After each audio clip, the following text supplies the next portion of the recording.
Hi, என்னோட பேர் வந்து அபிராமி. என் பேர் அகல்யா. நாங்கள் தஞ்சாவூர் டிஸ்ட்ரிக்ட்லேருந்து வரோம். எங்களோட மேக்ஸ் சார் தான் வந்து இந்த இன்ஸ்டிடியூட்டை எங்களுக்கு இன்ட்ரடியூஸ் பண்ணி வச்சாங்க. வீட்டை விட்டு பிரிஞ்சு இருந்ததே இல்லை. ஃபஸ்ட் ஸ்டாண்டர்ட்லேருந்து 12th வரைக்கும் அப்பா அம்மா கூடவே இருந்துட்டு திடீர்னு வந்து விட்டுட்டு போனோன்னா என்னடா பண்ணுறதுன்னு ஒரே அழுக. 2 பேருமே யார்கிட்டையும் பேசலை. பட் எம்டி சார் வந்து நாங்கள் இப்படி இருக்கிறத பார்த்துட்டு எங்களை கூப்பிட்டு பேசினாங்க. உங்களை எங்களுக்கு ரொம்ப பிடிக்கும், நீங்கள் என்னோட பொண்ணுங்களை மாதிரி தான் நீங்களும் அப்படின்னு சொல்லி ரொம்ப ஆறுதலாக பேசினாங்க. அதனால் எங்களால் வந்து இங்கே வந்து படிக்க முடிஞ்சுது. அம்மா அப்பா விட்டு பிரிஞ்சிருக்கோன்ற ஒரு கஷ்டம் தெரியாமல் இங்கே வந்து படிக்க முடிஞ்சுது. இங்கே உள்ள ஒவ்வொரு ஸ்டாஃப்மே ரொம்ப சப்போர்ட்டிவாக இருந்தாங்க. எனக்கு ரொம்ப வந்து செக்யூர்டாக ஃபீல் ஆனிச்சு. நான் ஃபஸ்ட்டு ஸ்டார்டிங் வந்தப்போலாம் இங்கே ஒரு மேம் வந்து என்னோட அம்மாவை நினச்சிக்கோ அப்படின்னு சொன்னாங்க. அது ரொம்ப ஃபீலிங்காக எமோஷ்னலாக இருந்துச்சு.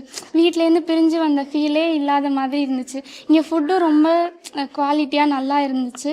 கொஷின் பேப்பர்ஸும் ரொம்ப வந்து எப்படி சொல்கிறது, என்சிஆர்டி லைன்ஸ் எல்லாமே ரொம்ப கிளியராக எங்களுக்கு வந்து புரிய வைக்கிற மாதிரி கொடுத்துருந்தாங்க. கோச்சிங் வந்து ரொம்ப ரொம்ப சூப்பராக இருக்குது. எம்டி சார் வந்து அப்படி சொன்னது இங்கே ஒரு அப்பா நமக்காக இருக்காங்கன்ற மாதிரி ஒரு ஃபீல் ஆனிச்சு. இங்கே வந்து நாங்கள் எங்கள் அப்பா அம்மாவை விட்டு பிரிஞ்ச கஷ்டம் இல்லாமல் வந்து படித்தோம். டாக்டர் ஆகிடுவோன்னு கண்டிப்பாக ஒரு நம்பிக்கையை கொடுத்துச்சு. கண்டிப்பாக நாங்கள் 2 பேரும் டாக்டர் ஆகிடுவோம். Thank you for Sakthi NEET academy.